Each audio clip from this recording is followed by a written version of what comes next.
ហើយនេះសភាពនៃការប៉ះពាគឺបែកតកាងនឹងមួយទេបាទនោះប្រអប់មុខអីនៅស្អាតទាំងអស់បងប្អូនណាបង្ហាញភិនភាកច្បាស់ហ្មងប្រអប់មុខអីនៅស្អាតទាំងអស់បាទអូន10 option 3បាទខ្ចៅខ្ចងដល់កឲ្យបងប្អូនអើយ170000ម៉ៃថ្មីយ៉ាងហ្នឹងងាប់បដ ாய் បាទធម្មតាបានថ្មីពេកបាទខ្ចៅខ្ចង cooler 7 ពណ៌ហ្មងបងប្អូនដែលចាប់អារម្មណ៍បាទជិះមុនចូលឆ្នាំត្រូវហើយបាទទៅចេញពីទូមិញហ្នឹងបងប្អូនណាញាក់ឲ្យបាទខ្ចៅខ្ចង170000ម៉ៃឡានថ្មីយ៉ាងហ្នឹងបងប្អូនណាហើយបញ្ជាក់ភិនភាកបន្តិចឡាននេះញោចកាងខាងមុខបន្តិចបងប្អូនណាញោចពីស្រុកគេមកក៏ប៉ុន្តែប្រភេទឡានរ៉ានត្រាយបាទបើកអីធម្មតានឹងតួសាក់ស៊ីនេះនៅស្អាតបងប្អូននេះបាទ focus ជូនបងប្អូនមើលតែម្ដងបាទស្អាតថ្មីពេកផែនភិនភាកថ្មីពេកបាទទឹកថ្នាំស៊ីនមកជុំបាទក្រាស់ក្បឹកហើយបាទលើសាច់ដៃអត់មានធ្វើអីទេបាទទឹកថ្នាំក្រាស់ហ្មងបងប្អូន option 3បាទក្នុងប្រភេទមើលសយោសោ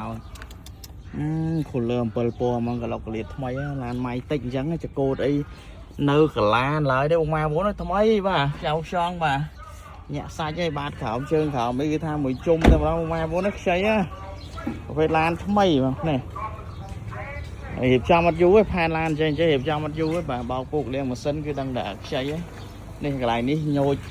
កោសមួយតួបន្តិចកុំអីកាងក្រោយក៏អត់បាញ់ថ្នាំដែរបងប្អូនសបក Michelin delay ខ្ពស់ពីអាមេរិកមកទៀតបាទ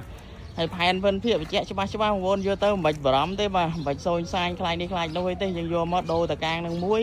ជាមួយនឹងសេរីដបូលបន្តិចអូខេបងប្អូនណាបាទ010 option 3បាទខ្ចៅខ្ចងថ្មីទឹកថ្នាំថ្មីបងប្អូនណាបាទម៉ាស៊ីនប្រអប់លេខអាគុយ ABS សំណុំអេមកបងប្អូនពេលឡានថ្មីបាទចាប់អារម្មណ៍រៀបចំ 4-5 ថ្ងៃសិនបងប្អូនអាចមើលបានបាទមានអីចាប់តែក្បាលអាគុយមកគឺថាវឹងហ្មងបាទដោះកាងមុខក្រោយបាញ់ថ្នាំជុះបន្តិចបាទដូរកាងមុខមួយបាទ